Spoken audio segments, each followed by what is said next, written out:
তো বন্ধুরা কি ভাবছো আমি কি কাপড়ের দোকান নিয়ে বসে আছি? তো দেখে নাও, আজকে শুরু করব এই আমার আলমিরা গোছানো। তার জন্য একটা দেখো বেডশিট পেতে নিলাম। আর এই বেডশিটটা কেন পেতে নিলাম, কারণ প্রচুর জামা কাপড় এমন অবস্থায় রেখেছি, তোমরা দেখলে কি বলে জাস্ট দেখে নিবে। আর আমি এটাকে কেন ধরে রেখেছি জানো, এটাকে খুললেই অলরেডি সব নিচে ওই হুড় করে পড়ে যাবে, যার জন্য আমি এটাকে দিয়ে দেওয়াল দিয়ে রেখেছি, সেটে রয়েছি। তো এখানে এখন ঢালবো। আর আমি কীরকম অবস্থায় থাকি, হ্যাঁ, আর আমার আলমিরাটা কী অবস্থায় রয়েছে কাপড় চোপড়ে, এক ঝলক দেখে নাও। দেখো, দেখতে পেলে? আর এই যে দেখো এরকম আলমিরা কাজ রয়েছে। চলো অলরেডি এগুলোকে আমি বের করে নিই, তারপরে তোমাদের সাথে কথা বলবো। দেখো কী অবস্থা। আর আমি সব প্যাকেট এক জায়গায় রেখে দিয়েছি, ঠেলে মুচড়ে একদম দুমড়ে মুচড়ে রেখে দিয়েছি। আমি যেরকম জঙ্গলে থাকি, তো আমার কাপড় চোপড়ও এরকম জঙ্গলেই থাকে, কি করা যাবে। তো চলো আজকে নিলাম গোছানোর পালা। তো অলরেডি দেখো কেউ একজন এসেছিলো, যার জন্য এগুলোকে আবার ভেতরে ভরে দিয়েছি।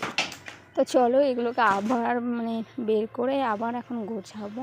আরে অ্যাকচুয়ালি আমাদের বাড়িতে একজন আত্মীয় চলে এসেছিলো, যখন তার জন্য এগুলোকে আবার ভরে দিয়েছিলাম। এখন আবার বের করছে, আবার বের করে এগুলোকে এখন আমি গোছাবো।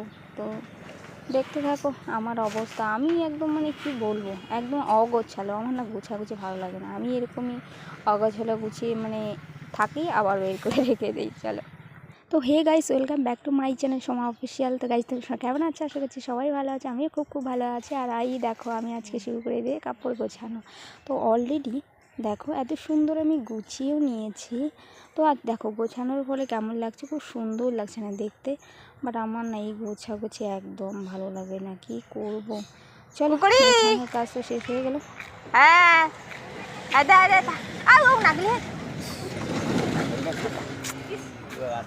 ও বাবা ব্যথা নাকছে, তাতা করো না তাতা। শুভ সকাল বন্ধুরা। আমি দেখো এখন বাজে 7টা নাগাদ। তো এখনও বিছানা পাটি কোনো রকম গুছিয়ে ওঠেনি। চলো আগে বিছানার কাজগুলো গুছিয়ে নিই, তারপরে বাকি কাজগুলো করব। বন্ধুরা বিছানাটা তুলে তো একদম ফ্রেশ করে নিলাম গুছিয়ে। চলো বাকি কাজগুলো করে নিচ্ছি তাহলে। ঘর গুছিয়ে লেগে পড়লাম ঝাড় দেওয়ার কাজে। আর আমরা তো আমার জানোই তো কত কিছু করতে হয়, তবুও কাজ করি না।